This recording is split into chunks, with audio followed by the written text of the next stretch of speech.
E aí, dormiu não, né? Agora a gente vai finalizar, finalmente, a nossa parte geral com prescrição e decadência também. Agora aqui, ó, como de praxe, coraçãozinho, por quê? Porque a FGV também adora uma tal de uma prescrição e de uma decadência aqui para ser cobrado no nosso exame de ordem. Prescrição a gente vai achar a partir do 189 do Código Civil. Violado o direito, nasce para o titular a pretensão, a qual se extingue pela prescrição nos prazos que aludem os artigos 205 e 206. Tá bom? Então, eu sempre vou ter aquela ideia de que se prescreveu é porque eu perdi. Se prescreveu é porque eu perdi. Porque a prescrição denota uma compreensão de perda. Perda do quê? De uma pretensão. Olha aqui, ó. Quando falamos em prescrição, eu tenho a perda da pretensão, tá? Só para a gente não confundir. E os prazos prescricionais, eles estão presentes nos artigos 205 e 206. Aqui no 205 é o prazo geralzão de 10 anos e no 206, 1, 2, 3, 4 ou 5 anos, que são prazos específicos para casos específicos. A gente vai ler esses dispositivos, tá? Porque aqui é leitura da lei, não tem outra escapatória. 191. A renúncia da prescrição pode ser expressa ou tácita e só valerá sendo feita sem prejuízo de terceiro depois que a prescrição se consumar. Tácita é a renúncia quando se presume de fatos do interessado incompatíveis com a prescrição. Esse artigo aqui é de extrema importância, porque eu preciso renunciar. Eu posso renunciar à prescrição desde que eu não prejudique a terceiros depois que a prescrição se consumar, tá? Então, é possível a renúncia da prescrição e ela pode ser expressa ou tácita e só valerá sem prejuízo de terceiro depois que a prescrição se consumar. Este 192 aqui, eu imputo ser um dos mais importantes, porque fala que os prazos de prescrição não podem ser alterados por acordo entre as partes. E o 193 diz que a prescrição pode ser alegada em qualquer grau de jurisdição pela parte a quem aproveita. Então, são artigos extremamente importantes no que diz respeito da prescrição, certo? 191, 192, 193. Seguindo aqui, causas impeditivas, suspensivas e interruptivas do prazo prescricional. 197, 198, 199 do Código Civil. Impedem ou suspendem a prescrição. Não corre prescrição. Não corre prescrição. Não corre prescrição, tá? Não vai correr a prescrição aqui nessas hipóteses. Entre os cônjuges, na constância da sociedade conjugal. Entre os ascendentes e descendentes durante o poder familiar. Poder familiar é aquele poder exercido pelos pais em relação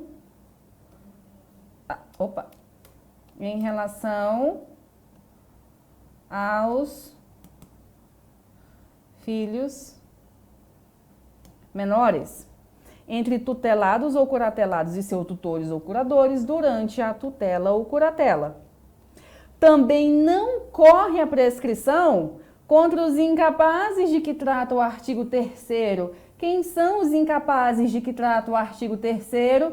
Vamos lembrar lá do comecinho das aulas, lá sobre, da parte geral, onde os incapazes do que trata o artigo 3º são esses aqui, ó.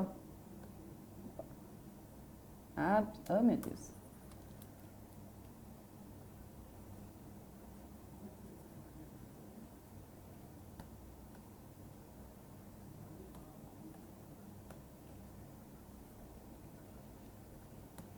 Os absolutamente incapazes. Não corre prescrição contra os absolutamente incapazes. Não vai correr prescrição contra os absolutamente incapazes. Só lembrando, quem são os absolutamente incapazes? Os menores de 16 anos. Por favor, não erre isso. Não erre isso. Se você errar, eu vou dar na sua cara. Tá? Contra os ausentes do país em serviço público da União, estados ou municípios, contra os que se acharem servir nas Forças Armadas em tempo de guerra. 199. Não corre igualmente a prescrição, pendendo condição suspensiva, não estando vencido o prazo, pendendo ação de evicção. As causas interruptivas zeram a contagem do prazo. Então, interrompe, eu zero, começo a contar tudo de novo. Começa a contar do zero. 202. A interrupção da prescrição, que somente poderá ocorrer uma vez. Atenção isso aqui, ó. Somente poderá ocorrer uma vez, dar-se-á, por despacho do juiz, mesmo incompetente. Eu vou mudar, peraí. Vou pegar aqui um marca-texto. Vamos pegar aqui um marca-texto? Ó, ocorrer uma vez. A interrupção da prescrição, para ficar bonito aqui, ó. Poderá ocorrer somente uma vez, por despacho do juiz, mesmo incompetente, que a FGV sem vergonha safada vai fazer, salvo se for incompetente, que ordenar a citação, se o interessado a promover no prazo e na forma da lei processual. A FGV ela vai dizer que o juiz incompetente, que o despacho do juiz incompetente não vai interromper a prescrição. Vai sim, meu anjo, vai sim. Por protesto nas condições do inciso antecedente, por protesto cambial, pela apresentação do título de crédito em juízo, de inventário ou de concurso de credores, por qualquer ato judicial que constitui moro devedor, por qualquer ato inequívoco, ainda que extrajudicial, que importe reconhecimento do direito pelo devedor. Ainda que extrajudicial, viu? Que importe reconhecimento do direito pelo devedor, ainda que extrajudicial. A prescrição interrompida recomeça a correr da data do ato que a interrompeu, ou do último ato do processo que a interromper. E aí a gente começa a contar de novo, tá? Então, essas marcações que eu fiz aqui no 202, faça aí no seu 202. 203. A prescrição pode ser interrompida por qualquer interessado. Qualquer interessado. A FGV vem e vai falar assim que somente pela parte interessada. Não, não, não. Qualquer interessado. 204. A interrupção da prescrição por um credor não aproveita aos outros. Semelhantemente, a interrupção operada contra o codevedor ou seu herdeiro não prejudica os demais co-obrigados. Então, se interrompeu a prescrição por um credor, não vou aproveitar essa interrupção para os outros. E aí, a interrupção operada contra o co-devedor ou seu herdeiro não vai prejudicar os demais co-obrigados. A interrupção por um dos credores solidários aproveita aos outros. Assim, a interrupção efetuada contra o devedor solidário envolve os demais e seus herdeiros. A interrupção operada contra um dos herdeiros do devedor solidário não prejudica os outros herdeiros ou devedores, senão quando se trate de obrigações e direitos indivisíveis. A interrupção produzida contra o principal devedor prejudica o fiador. Prejudica o fiador. Não sejam fiadores. Fica aqui a dica, tá? E aí, para encerrar a questão de prescrição, já encerrando aqui a prescrição, vamos para decadência. Já a decadência, Dzinho aqui e Dzinho aqui. A decadência, ela é um direito potestativo.